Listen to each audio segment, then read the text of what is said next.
The hair is flying up in this one, and Apex Toys decided not to do that. I believe this is based on the original artwork. Hi and welcome back to the channel. I'm Steven, today with a scale figure review. For today, we have Apex Toys 1x7 scale Kamisato Ayaka from Genshin Impact. And several months ago, I purchased an unlicensed copy of the very same figure. Hold on, isn't that a bootleg? I mean, this almost looks like a cheap bootleg copy of this figure, right? But if you look at the exact timeline on when this figure came out and when this figure was announced, it tells a different story. So, the Apex Toys version did not even exist yet. It wasn't even announced by Apex Toys, and this version over here was already on sale in stock everywhere. And shortly after I purchased this version, Apex finally announced their own version, the genuine licensed version of the very same figure, but there are some changes which we will take a look in a second. So this is interesting. And because this genuine figure version did not even exist when this came out, you can't really accuse this cheaper version as being a bootleg.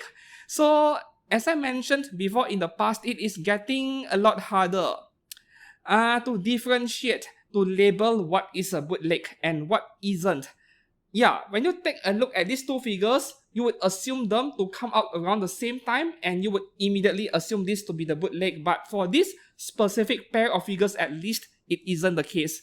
Yeah, so things are getting complicated. But anyways, back to Apex Toys version. So this one came out in, I think, was it late July or early August? I think it was late July.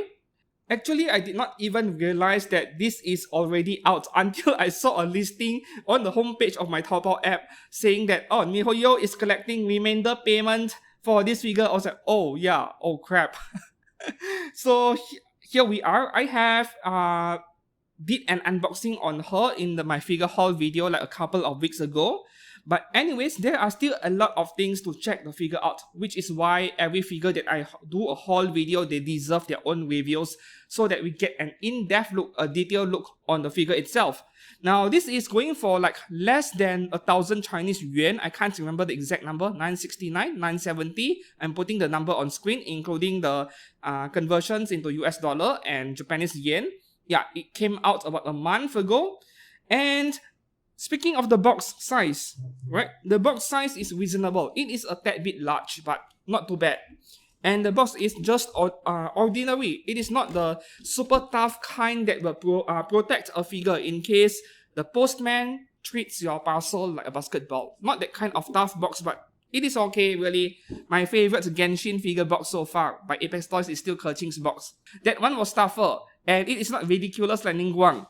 Now back to this figure, 30 centimeters tall, yep, at 1x7 scale, 30 cm tall, but that is all the way up to this fan over here.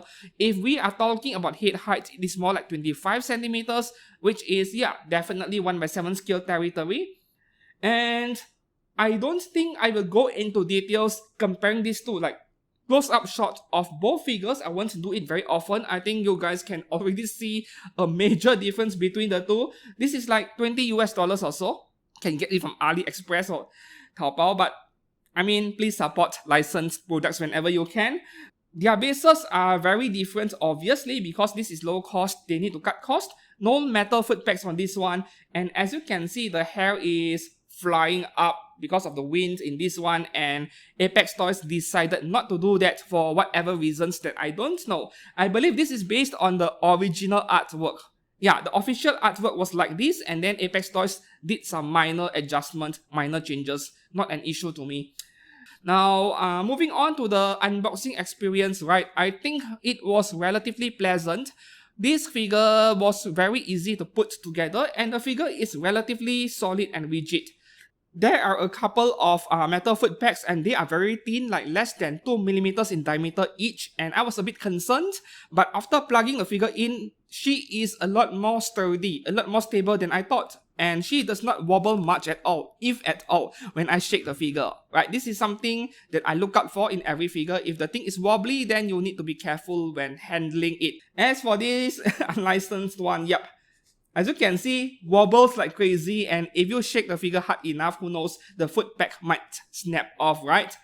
Yep, assembly process is straightforward. You plug the figure into the base and then you slide the fan into your hand. Even if you did not read the instruction sheet, I would say you'll be fine. Moving on to the sculpting of the figure, once again, Apex Toys nails it. Like, she looks almost exactly like the official artwork, except for the parts where they decided to make some changes, which I don't mind at all. I love her face a lot, and if you compare the face on this one to the cheaper version, obviously the Apex Toys version is so better executed.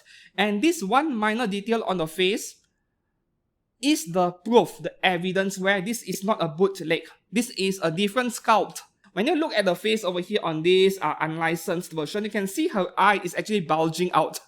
It is like a 3D eyeball, no? The eye is bulging out ever so slightly, which is not present in the genuine version.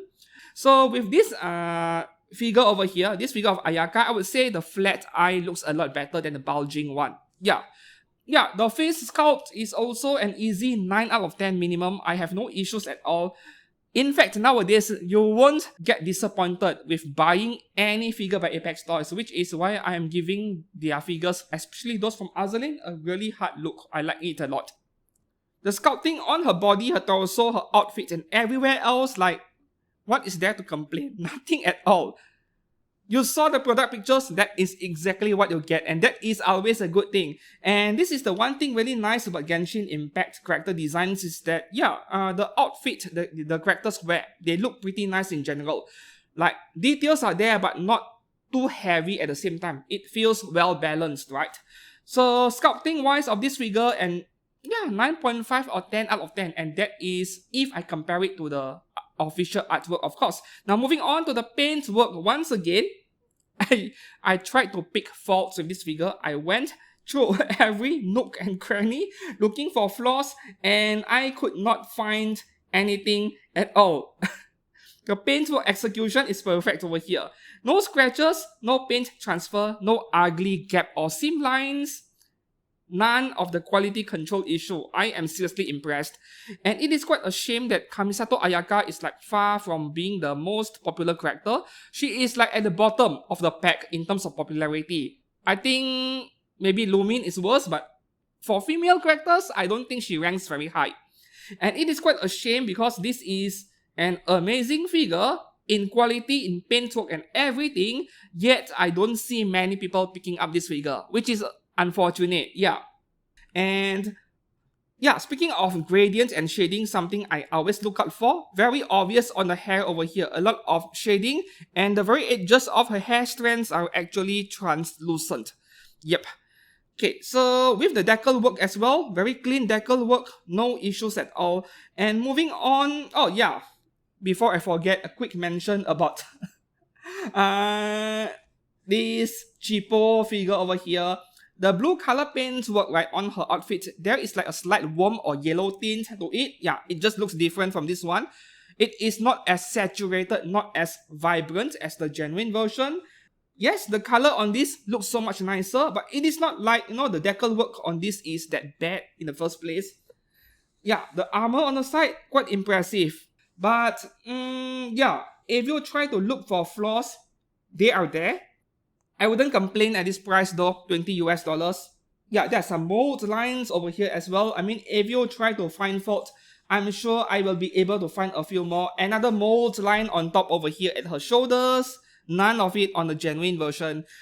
And speaking of the sleeve over here, right, this left sleeve over here, you can see some decal work over here which is absent on the cheaper version. So if you look very carefully, you can find like 20 differences between the two. Just showing you guys the difference just because I have both figures with me at the moment.